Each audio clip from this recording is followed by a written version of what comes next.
What's the story, Morning Glory? What's the word, Hummingbird? Thank you so much for clicking on my channel and for joining me for this review of Prison Brides Season 1, Episode 6, Baby Steps. I know that I'm late with this review, but come hell or high water, I was going to do this review. So let's get started with Jessica and Craig. So Craig has now been home for about a week, and they're out to eat, him and Jessica, and they're having a conversation about how much things have changed in society within the 10 years that Craig has been incarcerated. He even talks about how the city of Wichita has even changed. And I've always been really fascinated in the story of how prisoners try to get acclimated back into society after doing very long sentences in prison, how they're trying to get caught up with technology and how they have to reunite again with friends and family, and just them trying to get adjusted back into society. I love stories like that. So after that scene, the next time that we see Craig, he's driving home in his new truck. He was able to purchase a new truck. And he was able to do this because while he was still incarcerated, I think the last couple of years of his sentence, he was able to do a work release program where he was able to work and earn an actual living. And the money that he was earning, the state was taking 10% off of his gross, putting that aside for him. And on top of that, he was, I guess, saving the rest of his income as well. So when he got released, he probably had a nice, healthy, fat piggy bank, and he was able to purchase this new truck. And this is something he's always wanted, and he was able to make this dream come true. So they go inside, or they're going for a ride in the truck, him and Jessica, and they're talking about having kids. So he hasn't been home that long, and already the conversation goes to having children. I wonder if they talk about this because they ain't got nothing else to talk about. Because if I was trying to get adjusted to my new relationship with my husband after he's done all this time in prison, and if I was, the one who was incarcerated and try to get readjusted back into life in general and get adjusted into this new relationship, the last thing that I will be talking about is having children. You just need to work on yourselves as a couple and see if y'all can even manage that before you go into this whole thing about bringing in a brand new life into something that's already pretty complicated, but whatever. So they're talking about having kids, and Jessica talks about how she's a type 1 diabetic and this might complicate things. So after that, they're sitting on the couch and they're talking about how her sugar levels are like out of whack. I guess she really hasn't been feeling herself. And Craig thinks that she might be pregnant. And she doesn't think so because she's like, there's no way I could be pregnant that fast. And if I was, there'd be no way to tell because it's just way too soon.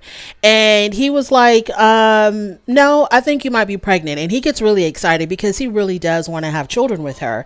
So he goes off to buy a pregnancy test.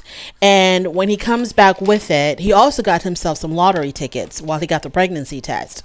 So he reminds her that because she's still thinking it's too soon to tell. So he reminds her that he had always predicted that he was going to be able to get her pregnant as soon as he got home from prison, right? Because he probably has some very potent sperm.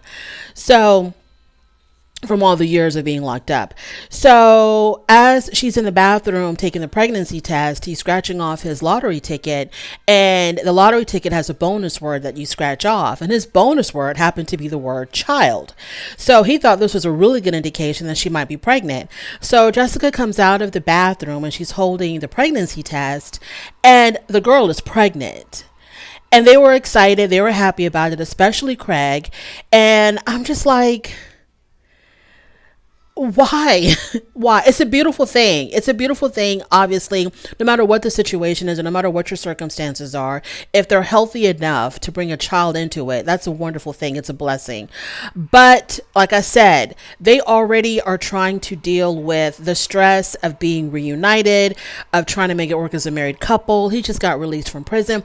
And another thing about this show, and any show that follows an inmate after they're released from prison, us looking in from the outside, we kind of minimize what prison can do to a person, or we kind of dismiss it. But to spend 10 years locked up, that can do something to your psyche, your emotions, your mental stability. That can really do something to you. And the funny thing is, I think it's kind of crazy how prison systems, I don't know, maybe they do or they don't, but I've never heard of this. I think it's kind of crazy that prison systems will take their inmates who have been locked up for at least 10 years and just throw them out there into the free world, and they're just kind of like, okay, I hope you make it and don't come back. And I don't know if they go through any kind of counseling before they're released to kind of prepare them for life on the outside, to prepare them with I think prisons try to prepare them with life skills, like how to do interviews and education and gaining skills. I think they do that. But what about just the mental and emotional impact of what it's like to be incarcerated and then to be free? Like, you have to mentally also make that transition. Your mind and your emotions have to make that transition, because a lot of people will come out of prison, like our boy Michael in the Michael and Aaron story. Michael, when he was released in his first night, sleeping outside of those prison walls, he was paranoid as hell, and he thought that there was somebody creeping around the house. So a lot of them, when they come out of prison, their mind is still incarcerated. Their bodies are free, they're physically free, but their minds are still incarcerated. They're still having this prison mentality and these prison reactions. And so I just would not rush into having a baby with my husband who's just been released from prison. Now, Craig seems to be, kind of well adjusted. That work release program seems like it really helped him be responsible, because he was able to save all this money, but he didn't have the temptation of wasting the money and spending the money frivolously because he was incarcerated. So he did a good job in saving his money. So that's kind of like a good indication that maybe he is responsible. But like I said, he was responsible in a contained environment. But as well adjusted as he appears on the outside, I don't know what's going on with this man mentally. I would have preferred that it's not my business, it's not whatever, but I would have preferred that they would have waited it out a little bit, at least a year, before introducing a baby into this situation. But congratulations to them. Like I said, having a baby, is a blessing, provided that the parents are ready for it, that they're prepared for it. In whatever situation, they might be able to work it out. Who the hell knows? But I hope that she does have a very healthy, stress-free pregnancy. So that's Jessica and Craig. Moving on from them, we have Savea and Joseph, y'all. The more I get to learn about Savea, the more problematic she's becoming to me. So it's been 3 months since Savea left. Where does he live? In Missouri? I don't know where he lives.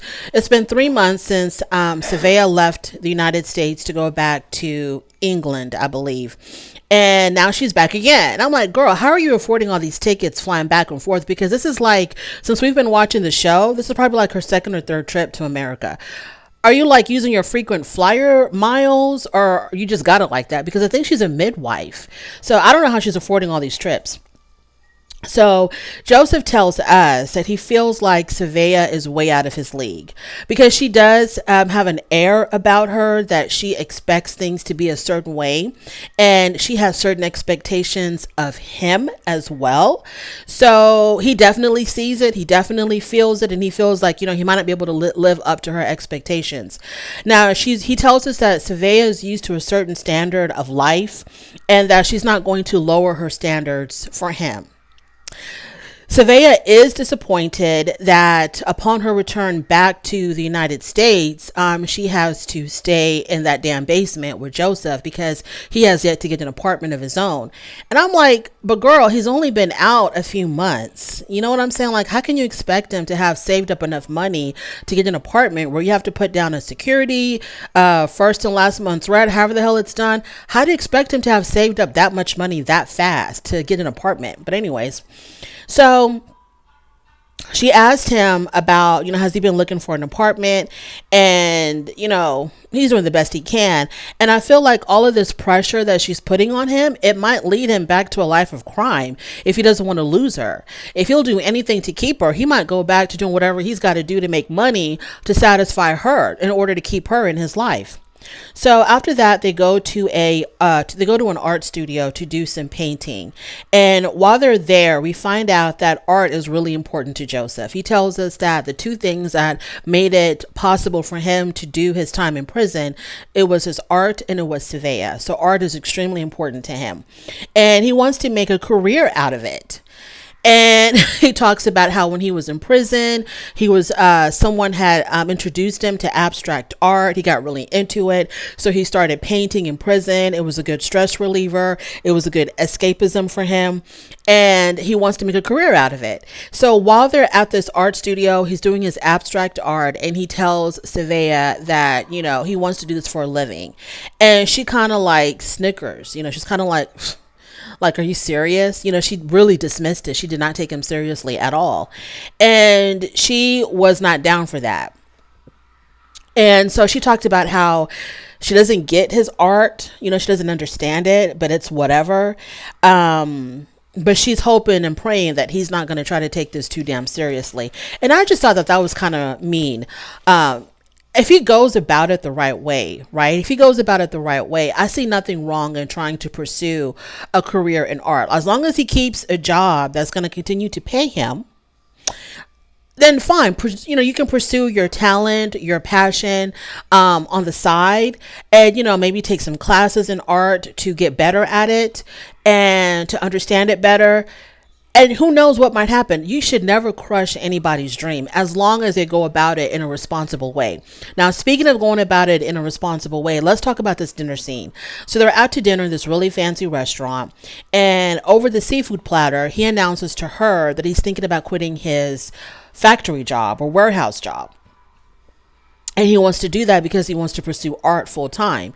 And of course, Savea was like, yeah, I don't think that's a good idea. Now, I did appreciate how she told him that it wasn't a good idea. She didn't like go off the deep end, like, how dare you? And that's stupid. And no, she was just like, maybe you should kind of reconsider that, you know, quitting your job might not be such a good idea right now.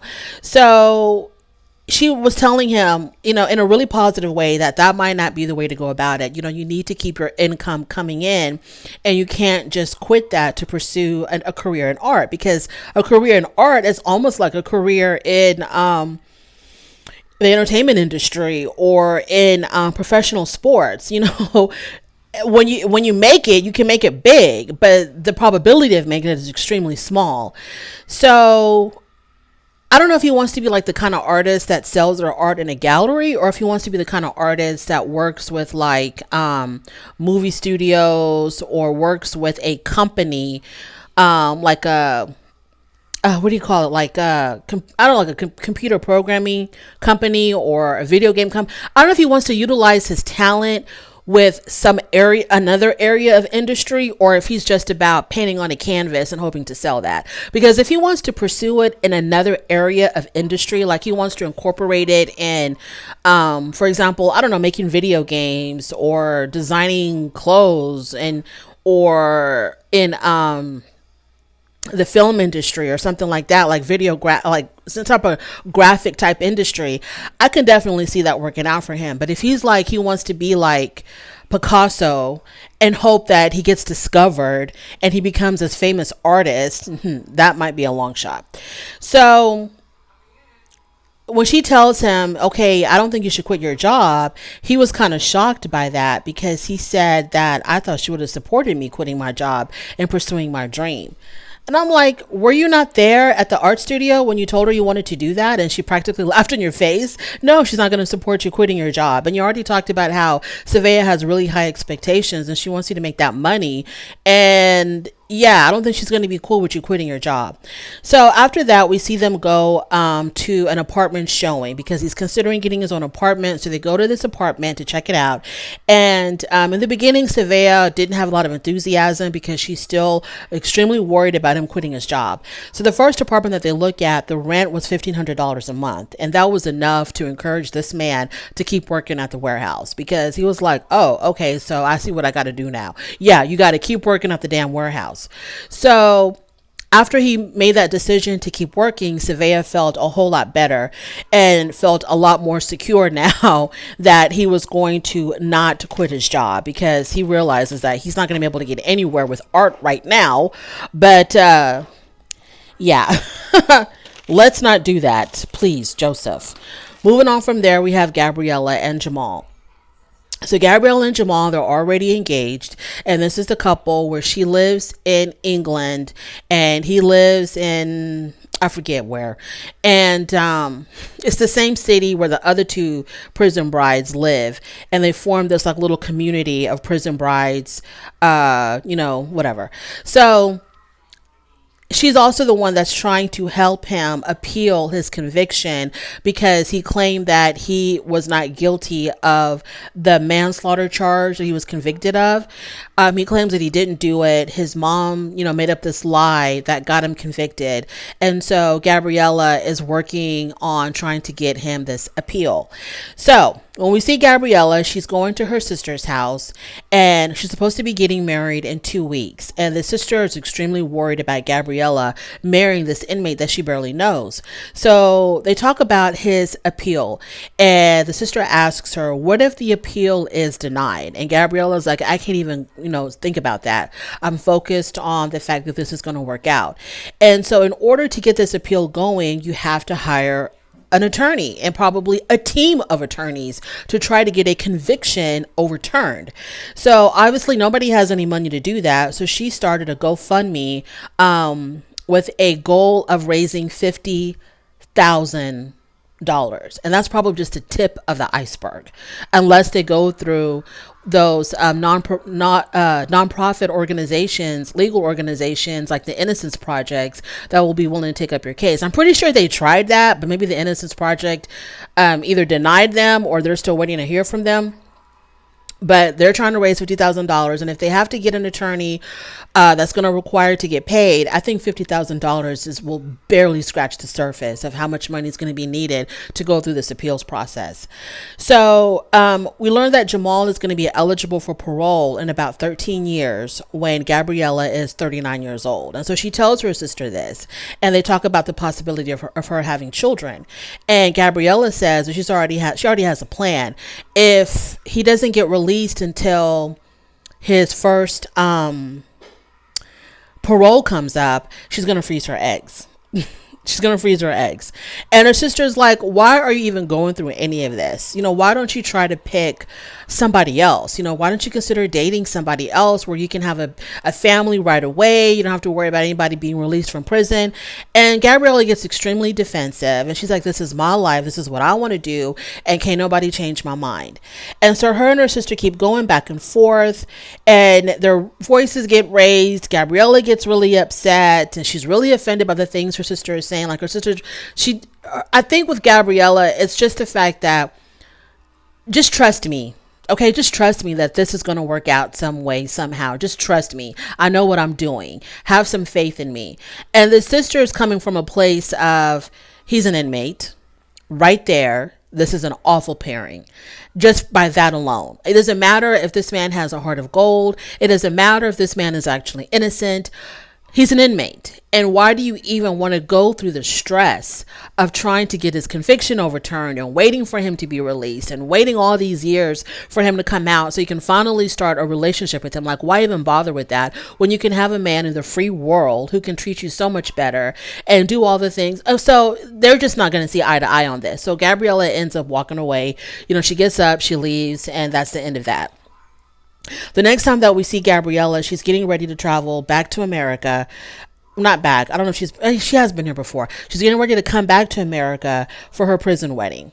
So she's packing up her stuff when her sister calls her, and her sister once again tries to convince her to not go through with this.